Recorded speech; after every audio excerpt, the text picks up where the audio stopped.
જય ગુરુદેવ મિત્રો, આજે આપણે જે પોતે અનુભવ કર્યો છે તે તમને શેર કરવા જઈ રહ્યો છું. આમાં આજે આપણે કલોંજી 95થી 100 દિવસની આસપાસ થવા આવી છે. આપણે 8 તારીખે જ્યારે વિડીયો બનાવ્યો હતો ત્યારે પાકા દિવસો નહોતા ગણ્યા, પણ ત્યારે 90 દિવસની આળાગાળા હતા. આજે 95-96 દિવસ જેવો ટાઈમ થઈ ગયો છે અને 10 પિયત આપી દીધા છે.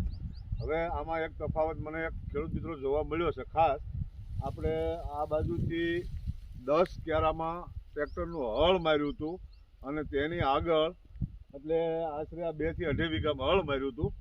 તેમાં કલોંજીની હાઇટ પણ વધારે છે અને આડી પડવાનો પ્રશ્ન પણ વધારે છે.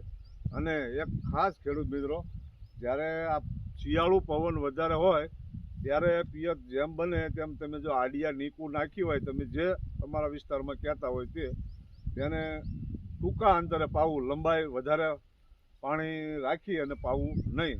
જેમ ટૂંકા અંતરે પાશો તેમ તમારી કલોંજી આડો પડવાનો પ્રશ્ન થોડોક ઓછો રહેશે. આ મારો અનુભવ જે કર્યો છે તે તમને શેર કરું છું મિત્રો.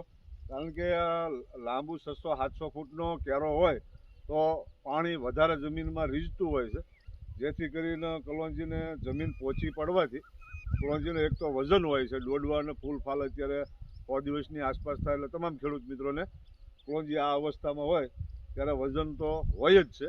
એટલે જેમ બને તેમ જો તમે કોઈ નીકું નાખ્યું હોય આડિયા, અમે તો આ વિસ્તારની અંદર આડિયા કહીએ છીએ, પણ તમે જો આડિયાથી પાતા હો તો જેમ બને તેમ ટૂંકા અંતરે પાવું અને પવન ઓછો હોય ત્યારે પિયત આપવું.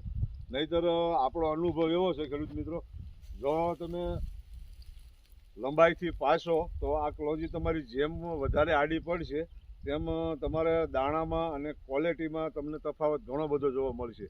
ઊભો છોડ હોય અને આડો પડી ગયેલો હોય તેમાં તમને જમીન આસમાનમાં ફરક પડશે ખેડૂત મિત્રો. દાણો જે ઊભો છોડ હશે તેમાં દાણો ઝીણો નહીં પડે તમારે. આ મારો અનુભવ છે. પણ તમે મારી કરતાં વધારે વાવેલી છે કલોંજી 7-8-10 વર્ષથી ખેડૂતો, તે મને પણ કોમેન્ટમાં જણાવજો, જેથી કરીને મને તમારો અનુભવ થાય. અને મારું એવું માનવું છે મિત્રો, જેમ બને એમ પવન ઓછો હોવો જોઈએ ત્યારે પિયત આપવું અને લાંબુ પિયત ન આપવું. જેમ ટૂંકા ક્યારા હોય તેમ પિયત આપશો તો કલોંજી ઓછો આડો પડવાનો પ્રશ્ન છોડ ઓછો રહેશે. એટલે આપણને ઉત્પાદનમાં બહુ ઝાઝો ઘટાડો નહીં જોવા મળે. આ મારો પોતાનો અનુભવ છે. અને ખેડૂત મિત્રો ખાસ આને કલોંજીને હળ મારેલું છે, દાંતી હાંકેલી છે, એમાં તફાવત એટલે કે દાંતી મારેલામાં આપણે તમારી નજર સામે તમને હમણાં બધો પાક દેખાડું. આપણે 10 ક્યારા એટલે કે 2.5 વીઘાની આશરે હળ માર્યું હતું. ત્યારબાદ આગળ દાંતી હાંકી છે. એમાં હાઈટ થોડીક નીચે